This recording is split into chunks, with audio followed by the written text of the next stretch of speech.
धृति क्षमा दमो अस्तेयम शौच इंद्रिय निग्रह निर्विघ्नम सत्यम क्रोधो दशकः धर्म लक्षण।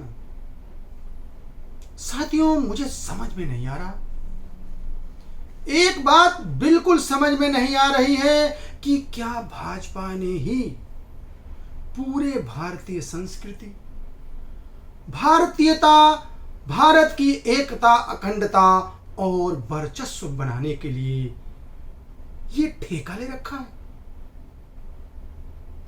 क्या और पार्टियों का और किसी का कोई मतलब नहीं है? अरे कहा जाता है कि ऐसी वाणी बोलिए मन का आपा खोए और को शीतल करे आपो शीतल। अरे हम कहते हैं छोड़ दो, तुम दूसरे को मत शीतल करो, कम से कम अपने आप को तो एक अच्छा महसूस करो कि मैं क्या बोल दे रहा हूं। हमारे भाई उदित राज जी कहते हैं, डॉक्टर उदित राज, बहुत अच्छी बात है, आपने पढ़ाई किया, आपका सम्मान है, पढ़े लिखे का बहुत बड़ा सम्मान है और आपको देश की बहुत जरूरत है। मैं डॉक्टर एस बी तिवारी कल्याण जी आपसे रिक्वेस्ट करता हूं, अरे इस प्रतिभा का सही जगह पे इस्तेमाल करिए ना। क्या दिखाते हैं कि मैं पढ़ लिख लिया हूं? अरे पढ़ाई के साथ साथ कुछ मर्यादाएं होती हैं।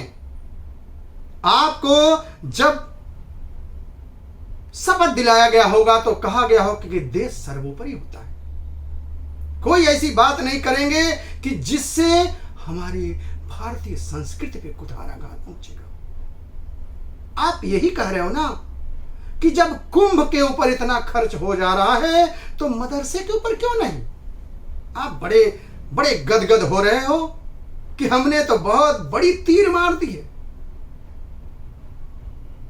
मेरे भाई, ये जरूर है कि आप जो है किसी प्रयोजन के तरफ ऐसा कर रहे हैं, आपके किसी के कहने पर ऐसा कर रहे हैं, लेकिन एक पढ़े लिखे व्यक्ति का मतलब यह होता है कि खुद अपने अंतः मन से, अंतःकरण से कोई चीज सोच करके और तब उसको बाहर ले आए।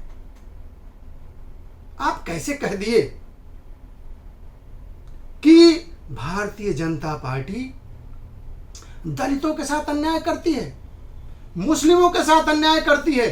आप कोई भी ऐसी योजना, कोई भी ऐसा काम बताइए जिसमें कि किसी जात विशेष के लिए हो रहा।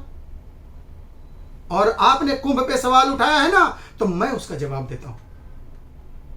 आपको पता नहीं होगा कि कितने अखाड़ों में जो महामंडलेश्वर हैं, जिनको वहां पे जगह दी गई है, वो, अब मैं क्या कहूं, मैं तो जात पात कुछ नहीं मानता, लेकिन अगर आप दलितों पे सवाल उठाया है ना, तो कितने दलित हैं। और मेरे भाई, पढ़ने लिखने का मतलब होता है कि एक जाति से उठ करके कोई बात किया जाए। आपको पता है कि आज देश की जो सत्ता है, देश की बागडोर एक ऐसे व्यक्तित्व के हाथ में है जो जातिवाद कभी नहीं सोचता, वो सिर्फ देश की बात करता है। आज हम कहां हैं सोचिए। कोरोना काल में भी हमारे देश की, आज चीन को हम ललकार रहे हैं। आज हमारी पूरे विश्व में क्या छवि है। हम कितने गर्व से कहते हैं कि देखिए, हम लोग प्रैक्टिस करते हैं, हमारे बहुत ऐसे पेशेंट हैं जो अमेरिका, जर्मनी, जापान से जुड़े हुए हैं, वो लोग से हम लोग फीडबैक लेते हैं तो कहते हैं, डॉक्टर साहब, अरे हम लोग गर्व होता है कि हम लोग कहते हैं कि हम लोग भारत के हैं, मोदी हमारा प्रधानमंत्री है। और ऐसे में आप छोटी छोटी राजनीति, इसलिए कि हमारी थोड़ी सी, मैं राजनीतिक मेरी चमक हो जाए। अरे दूरदर्शी बनिए, दूरदर्शी। आपका मैं बहुत सम्मान करता हूं, आप पढ़े लिखे हैं, मैं पुनः आपके प्रतिभा का, आपके पढ़ाई का मैं बहुत सम्मान करता हूं, लेकिन मेरे भाई, जरा अपने जबान को अच्छे से सोच समझ के बोलिए। और मैं सभी देशवासियों से ये आग्रह करना चाहूंगा कि ऐसी कोई भी चीजें न की जाए जिससे कि हमारी भारतीय संस्कृति, हमारे आपस में भाइयों के बीच में कोई वैमनस्य फैले। इसके लिए मैं सभी से आग्रह करूंगा कि अगर कोई कुछ बोलता भी है तो हम उसे गहराई में समझने की कोशिश करें कि आखिर इसकी मंशा क्या है।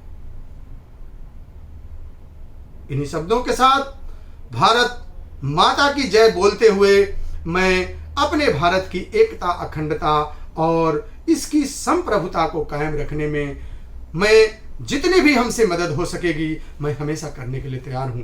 बहुत बहुत धन्यवाद। जय हिंद, जय भारत।